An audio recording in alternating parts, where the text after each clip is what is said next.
Buenas tardes, mi nombre es Ursus Mendoza Calatayud. Voy a hablar acerca del conflicto y acercamiento con Estados Unidos entre 1982 y 1988. Específicamente durante el sexenio de Miguel de la Madrid. La política exterior en la administración de Miguel de la Madrid enfrentó condiciones muy complicadas, tanto en el plano interno como en el plano externo. La pérdida significativa en el margen de maniobra que le habían dado al país los recursos petroleros y la vulnerabilidad creciente a los desarrollos que pudiesen eh, plantearse en el entorno internacional dominan la transición al nuevo sexenio, independientemente de las modificaciones externas, como la caída del precio del petróleo. El proceso de ajuste era complicado por un ambiente que no beneficiaba a México, ya que se encontraban vulnerables por una gran deuda. Esta situación económica era primordial en la agenda de la política pública en 1982, igual que 6 años antes, solo con la diferencia de que en la administración de López Portillo era un poco eh, mejor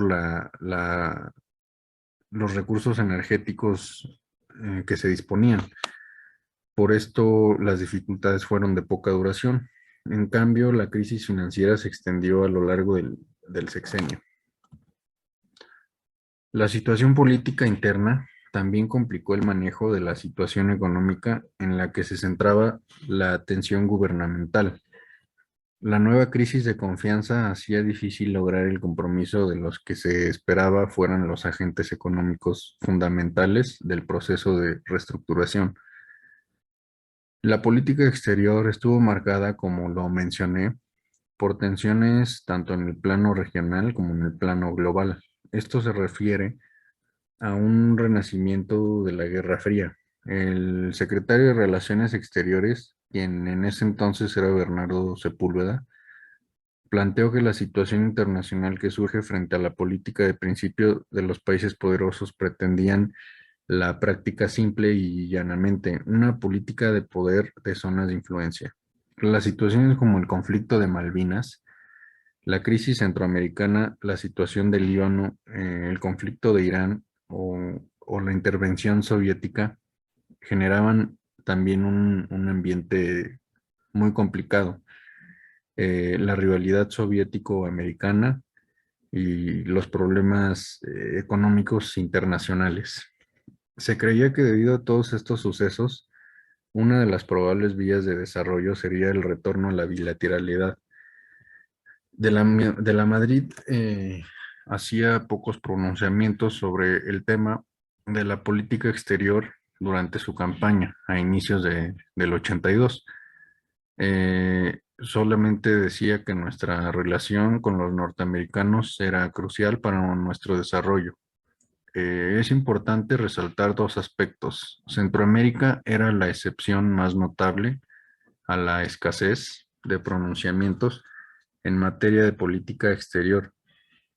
El segundo es que el candidato del PRI propone otorgarle una prioridad muy alta a las relaciones con América Latina.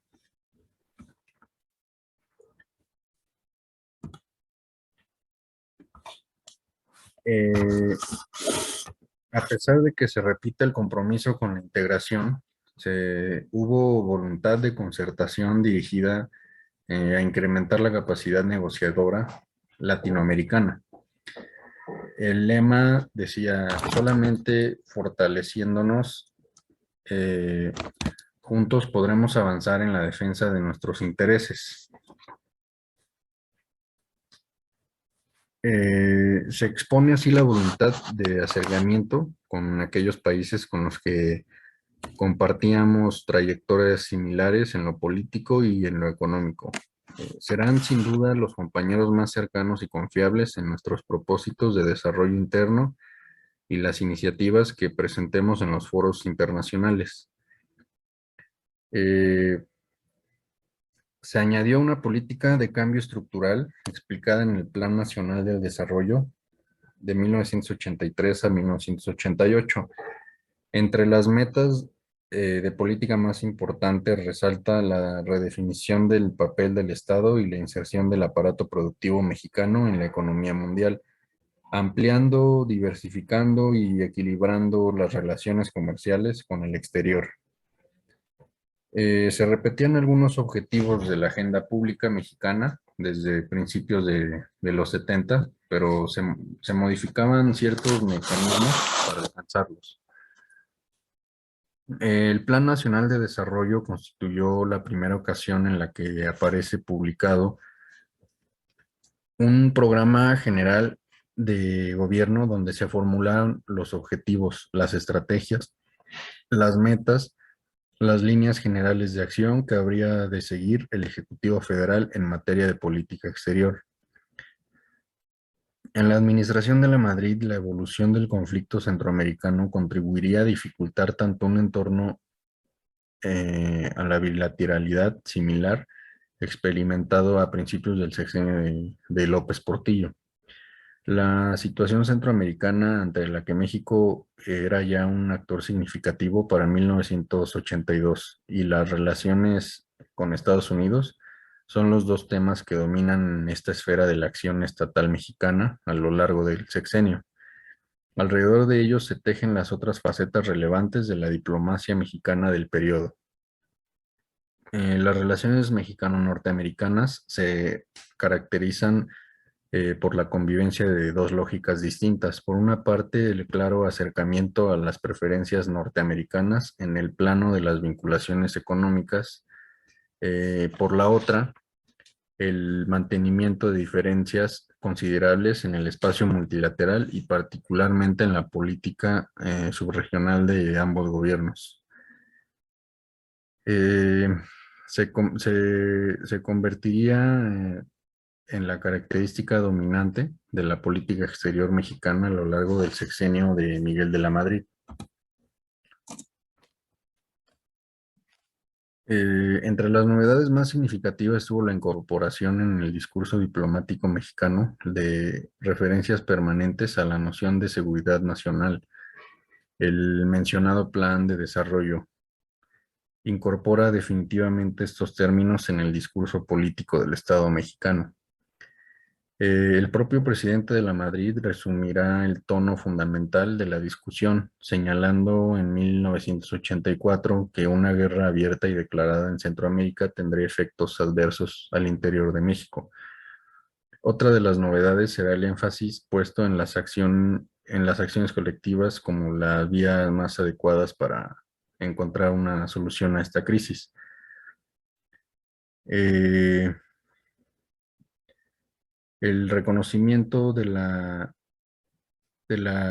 legitimidad de todos los gobiernos centroamericanos marcaba un matiz significativo de la política seguida durante el sexenio anterior, eh, particularmente por lo que se refería al conflicto salvadoreño.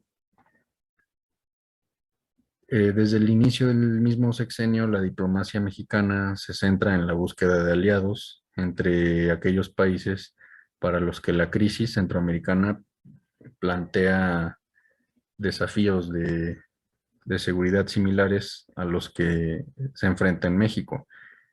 El nuevo esfuerzo de concertación se asoció con los trabajos de un grupo de países, Colombia, México, Panamá y Venezuela, creado un poco después de la llegada al gobierno de Miguel de la Madrid. Este nombre se adoptaría por la primera reunión que se llevó a cabo en la isla panameña llamada Contadora. Eh, Tres características de los nuevos esfuerzos destacan claramente. El tono del discurso se modera y se hace más pragmático, cede su lugar a una discusión más enfocada en la búsqueda de razones concretas y las formas institucionales de la concertación son extremadamente flexibles durante su periodo. Eh, los trabajos diplomáticos asociados al proceso de concertación no son fáciles. Antes de cualquier intento por afectar la situación del istmo, va a ser necesario acercar las posiciones de los 4 miembros originales del grupo de Contadora. En 1983 se producen desacuerdos significativos entre ellos. Sus diferentes y aún más conflictivas perspectivas, prioridades e intereses nacionales han sido evidentes desde antes en varias dimensiones de sus respectivas políticas exteriores. Los gobiernos asociados al proceso de Contadora, a pesar de que todos ellos constituyen un ejemplo de fenómeno común, de reactivación de la política exterior latinoamericana, llegan por distintos caminos. No existía, al menos hasta el plan Arias y la centroamericanización del proceso en el 86, mejor opción para lograr una solución negociada al conflicto centroamericano. Mantener la alternativa contadora era importante para muchos de los actores principales. Resultaba urgente ante la existencia de otro tipo de propuestas, fundamentalmente norteamericanas, que eran vistas como muy riesgosas al incrementar las probabilidades de un conflicto militar generalizado. El supuesto básico era que una solución del tipo militar que pretendiera acabar de tajo con el conflicto, desde la perspectiva de México y los otros miembros de Contadora, no solo sería condenable, sino imposible. El conflicto centroamericano no solo no podría ser contenido, sino que se extendería. Podía preverse también que cualquier compromiso militar que se adoptara en la región sería probablemente prolongado. La probada capacidad de recuperación y resistencia del movimiento revolucionario y la capacidad de defensa de la revolución sandinista indicaban que América Central no sería un objetivo fácil.